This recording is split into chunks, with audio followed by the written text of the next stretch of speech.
So going for a dogs only challenge probably doesn't sound all that difficult. There are quite a lot of dogs in the game now, and I'll show them all in a minute. But I decided to try and make this challenge a bit harder by restricting myself to only buying dogs, which means that we're excluded from taking any of the usual things that you would take if you were going for a challenge. You know, we're rolling past lots of kiwis here. You can't pill anything unless it's a dog. And really the only dog worth pilling is probably a skeleton dog. And even then, probably not.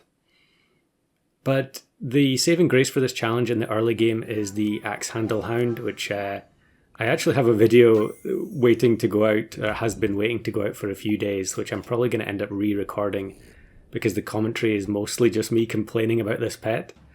But it actually saves this challenge because without Axe Handle Hound in Tier 1, you would be playing Bulldog only for the first few turns, which isn't great.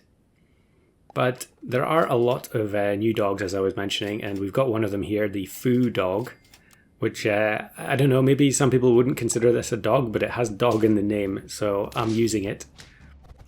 And that allows us to get some scaling on the following shop tier.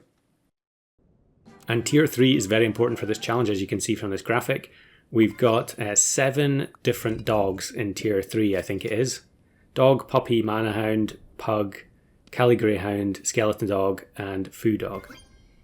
So this is the turn where we really want to try and find a bunch of things. And actually, I luckily level up into Doberman, which is the only dog on Tier 4.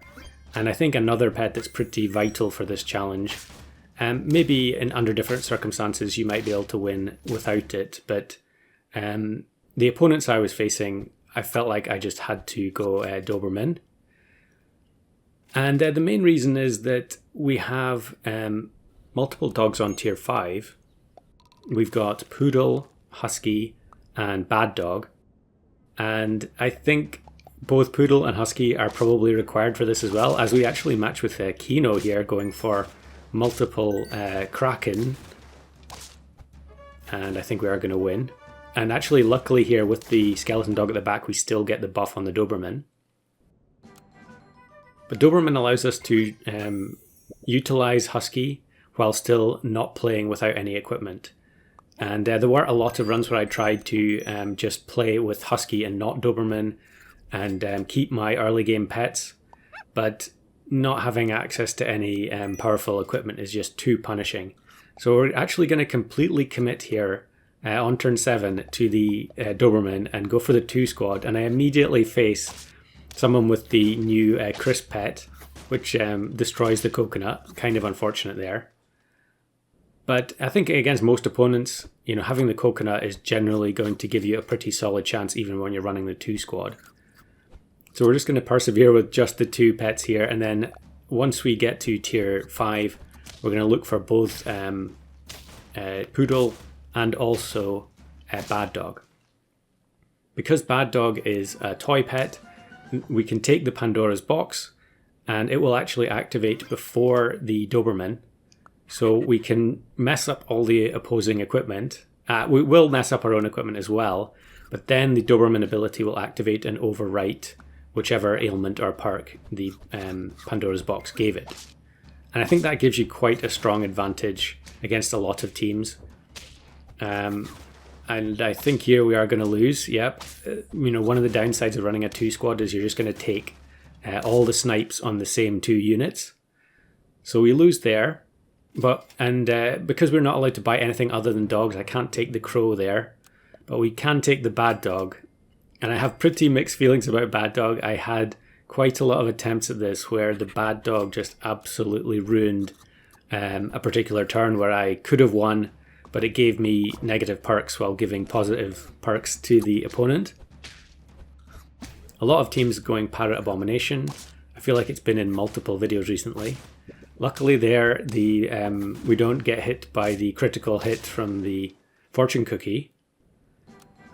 And I guess you can see how this works. You know, we're hoping that the Bad Dog wipes the perks on the opposing team, and the Doberman is just going to trade 2 or 3 for 1 because of the coconut. And then I did consider putting Eggplant on the Husky, but actually with the Pandora's box, it will remove the eggplant before it gets to activate. So yeah, can't go for that. That was a strategy I was using in some of the runs where I didn't take Bad Dog. But of course here we have 4 tier 5s, so the Poodle efficiency is not operating at maximum. We really need to get one of the tier 6 dogs in. And this is a classic example of what I was talking about. The okay, we are still going to lose here, but the Doberman did manage to trade against their two biggest units. I didn't notice if they actually had any perks or not there. But here I find Cerberus, which is 3 dogs in 1. I guess you could say it's 4 dogs in 1 because there's also the Fire Pup. And it was on the graphic at the beginning, but there are clearly some other dogs in the game that you cannot access because they are token pets. So there's the very strange looking dog with the big eyes, which I can't remember what it's called. Maybe it's just called Big Eyes Dog. But it comes out of one of the toys from the fairy, and I'm obviously restricting myself from buying the fairy at all. And there's also a Good Dog. And in order to get Good Dog, you have to buy one of the other toy pets. I think it's the Questing Beast. So both of them are off the table. Honestly though, I mean, Good Dog wouldn't really do us any good anyway, ironically, because we don't have access to any of the pets that it synergizes with, you know, Axolotl and Elephant Seal. But it is very nice when you're playing Bad Dog and it's all going right, and the opposing units are getting dazed, which removes the ability.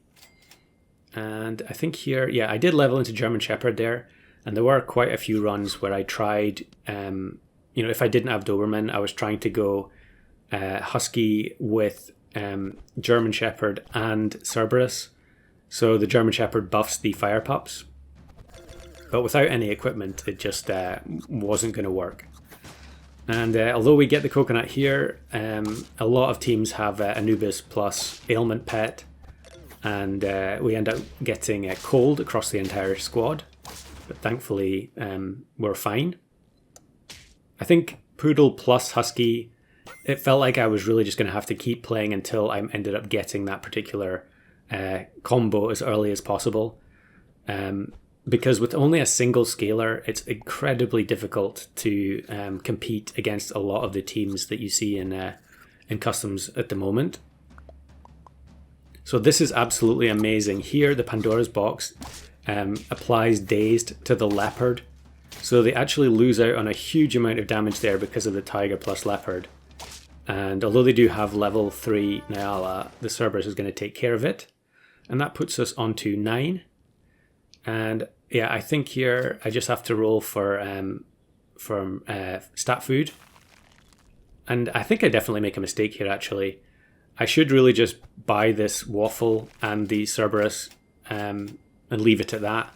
But I think I end up using the waffle here on the Bad Dog, which doesn't make any sense at all, because it won't gain any health.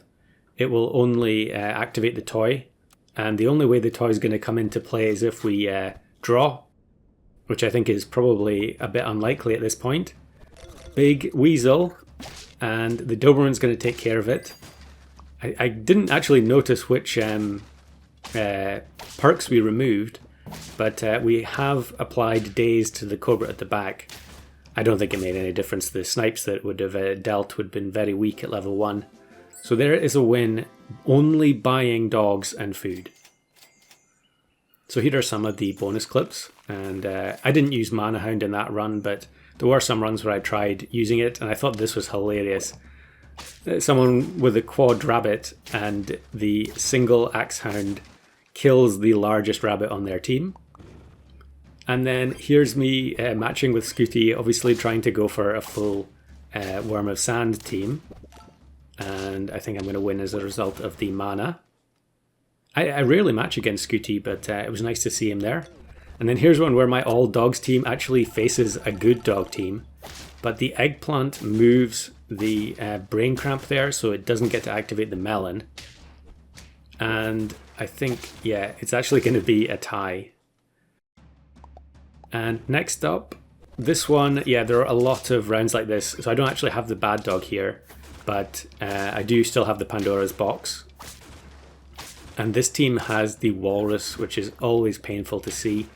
So Cerberus gets one shot, and then at the end it's two tier 5s against each other, and the Salt doesn't make any difference for the 1 HP loss.